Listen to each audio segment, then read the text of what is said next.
Makanya di derajat itu ada konsep namanya heneng, hening, henung gitu ya. Kalau Bapak Ibu baca itu mau masuk makam, gak dibaca ya Bapak Ibu ya, pokoknya masuk ngaji gitu. Langsung tahlil. Padahal itu, wah itu ajaran yang sangat-sangat dalam Bapak Ibu. Ada di naskahnya derajat itu. Ada heneng, hening, hening, heneng, dan henung. Salah satu aspek dalam naskah itu yang mengatakan bahwa pikiran kita ini sebenarnya bukan kita gitu ya.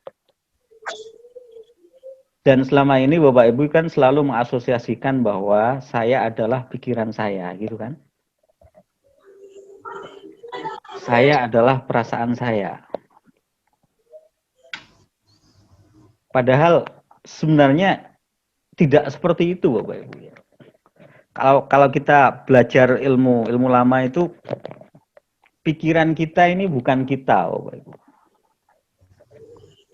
Tapi hanya alat yang diberikan Tuhan untuk kita.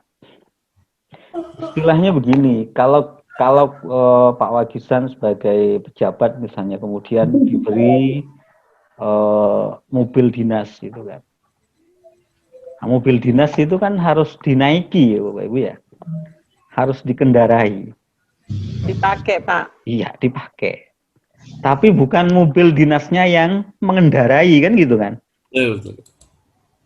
Nah, coba itu kemudian kita kaitkan dengan pikiran kita. Selama ini kita ini menguasai pikiran kita atau kita yang dikuasai pikiran kita Bapak Ibu?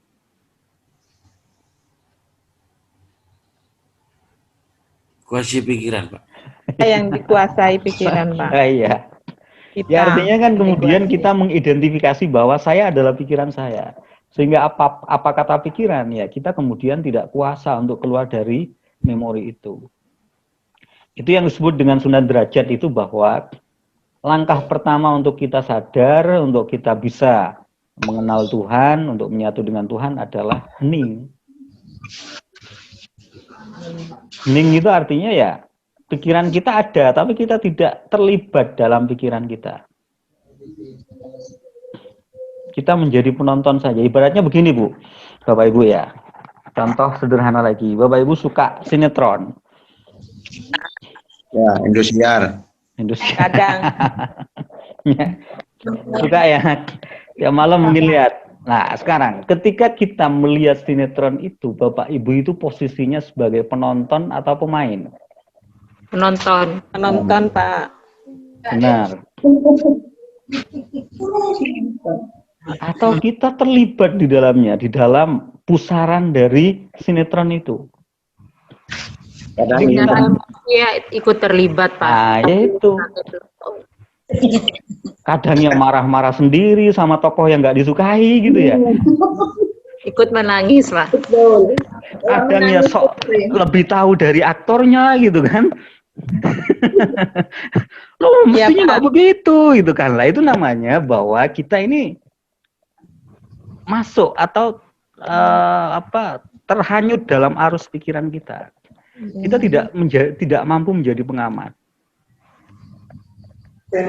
Nah ini yang kemudian dalam istilah apa namanya, istilah Sunan Derajat itu kita nggak mampu hening. Yang bapak-bapak lihat apa namanya, lihat bola misalnya, lihat sepak bola.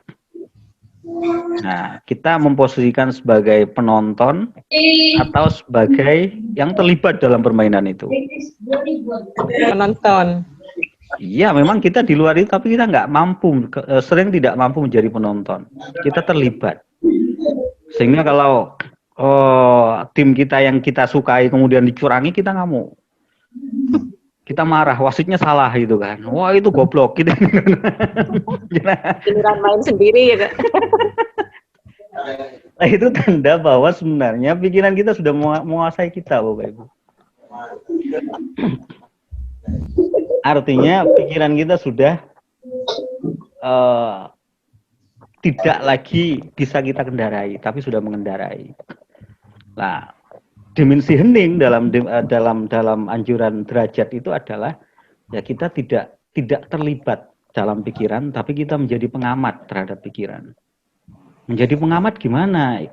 Setiap hari, setiap saat, pikiran kita kan seperti membuat film kan Bapak Ibu ya. Membuat drama. Bapak Ibu nanti mau ujian proposal, ujian tesis itu seminggu, 2 minggu sebelumnya ya pikiran sudah membuat berbagai drama Bapak Ibu. Nanti gimana gitu kan. Seperti apa? Waduh, nanti ditanya gimana? Dan justru kadang-kadang penderitaan yang dibuat oleh pikiran itu lebih hebat dari kenyataan yang sebenarnya. Bener. Gak sadar, baru sadar nih Pak. Nah ini ilmunya derajat yang saya pakai, ilmunya Sunan Derajat ya. Saya hanya pakai salah satu istilahnya hening, heneng, dan henung itu tadi.